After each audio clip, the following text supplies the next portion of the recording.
Hi, folks. Welcome to Crisco's Corner. Welcome back, and those of you that are new, welcome. Defense Secretary Austin administers military oath of office to new recruits as U.S. military faces continued recruiting crisis. You realize about 50 years ago or so, if I remember, I was just a teen. It was at the end of, basically the end of the Vietnam War. They went to a volunteer army rather than draft. Nearly 80%, I'll repeat that, nearly 80% of new military recruits are related to those who have already served their country. That says a ton.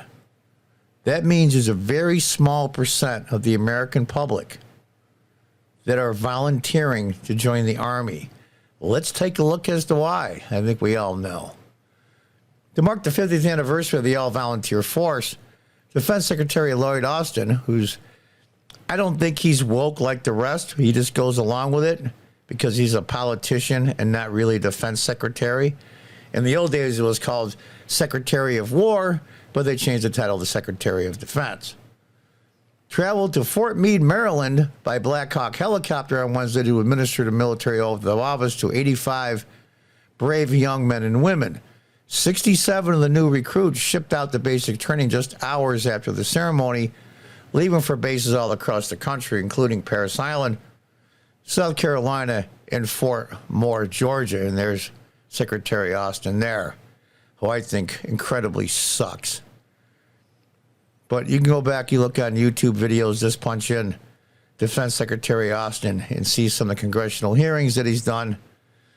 Guys, he's just a worthless politician. I'm sorry. I know to get that high office and get appointed, I get it. You've got to be somewhat of a politician. I'm not that naive. But this woke stuff in the military is so insane. So insane. 50 years ago this week, he said the United States stopped drafting citizens into service and instead turned to an all-volunteer force.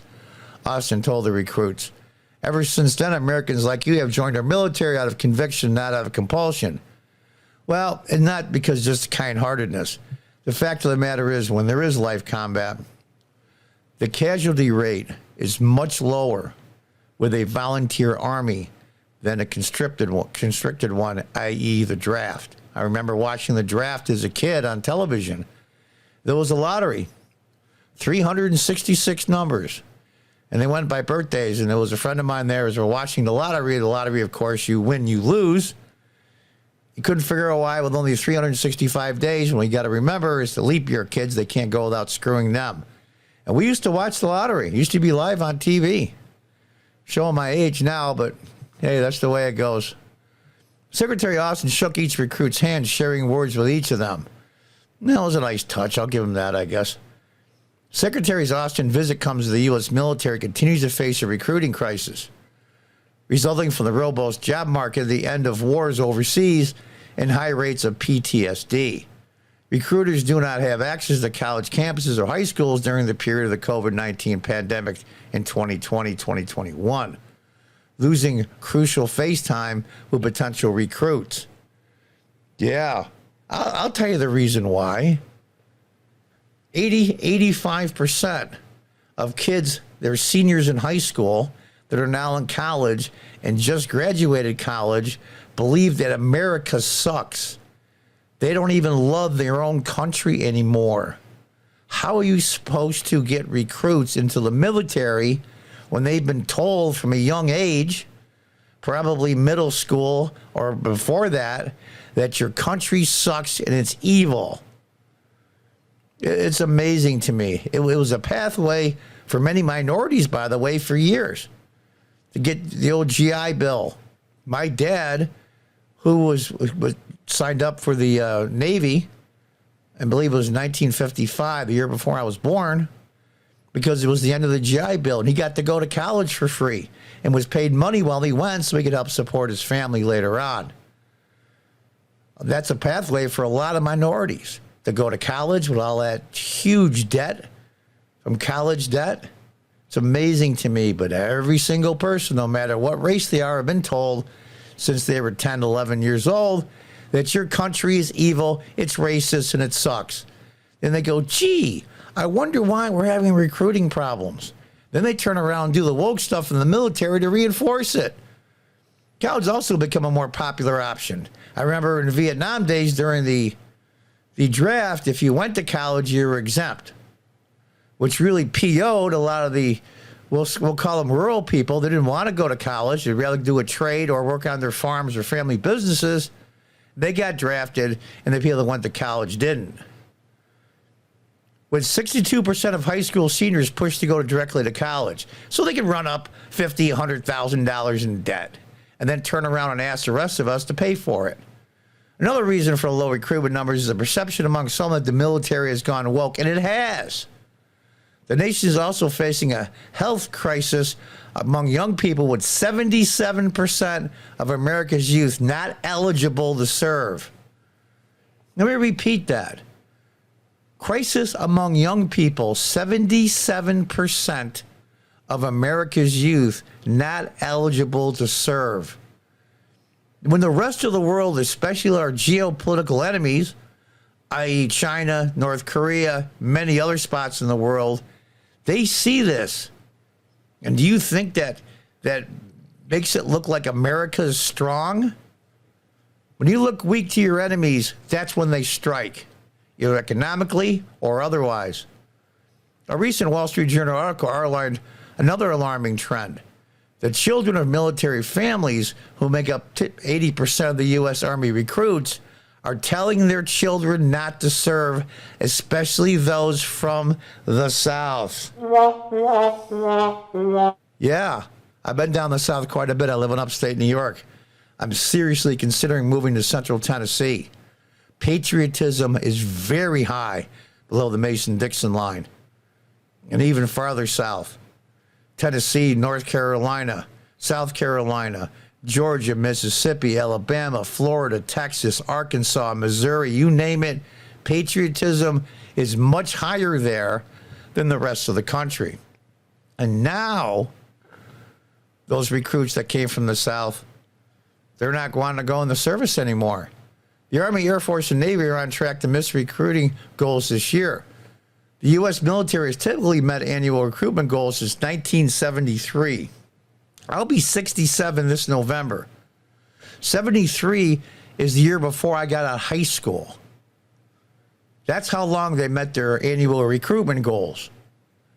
The Army missed its recruitment goal by 25% last year. After 9/11, recruiting increased due to the wave of patriotism that swept the nation.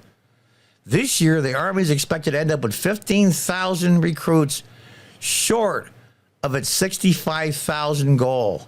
That's a lot more than 25%. That's amazing to me. It's like a 75, 78% shortfall.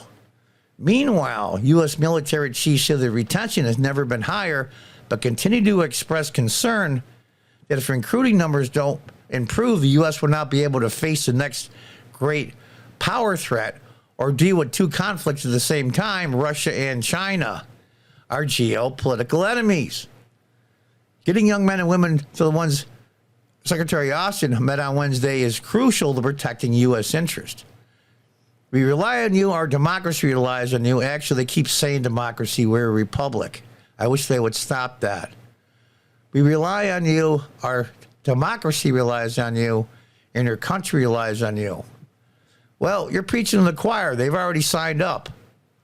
And there is the fundamental cancer that is eating away at this country. Young people, military age, military recruitment age, in this case, hate their country, have been told since as long as they can remember that they live in an evil, evil place, racist, misogynist, cause chaos and havoc throughout the world. Yes, we've made our mistakes, made some terrible ones. But overall, since World War I, basically, we have been a positive good, our military, to the rest of the world. Yeah, there are a lot of black marks on it, to be sure, but the good outweighs the bad. Tell that to the survivors at Auschwitz when the U.S. tanks were tearing down the fences, which, by the way, some of those tanks had Confederate flags on the side of them.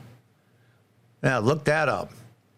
Tell those recruits, tell all those saved people in World War II that America sucks and it's always been evil.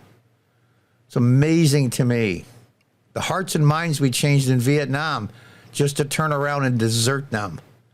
And we did it in Afghanistan. Over there for over 20 years. How many Afghans did we leave behind that were allies of the U.S. since they were children and now in their 30s that we left behind? Those are the black marks I'm talking about. These long, pointless wars are pointless. We should pull back the military bases, regroup, but they won't. Because as Eisenhower called it, the military-industrial complex won't allow them. Now they're having trouble finding recruits. Well, you reap what you sow. When these progressive leftist woke monsters tell all these children, since they're old enough to remember, that their country sucks and is evil, what do you think was going to happen? And people like Secretary Austin go right along with them because they're politicians. Whether they really believe that or not, I don't know, nor do I care. You reap what you sow, and then you act surprised. Until the next time, God bless, goodbye, and good luck.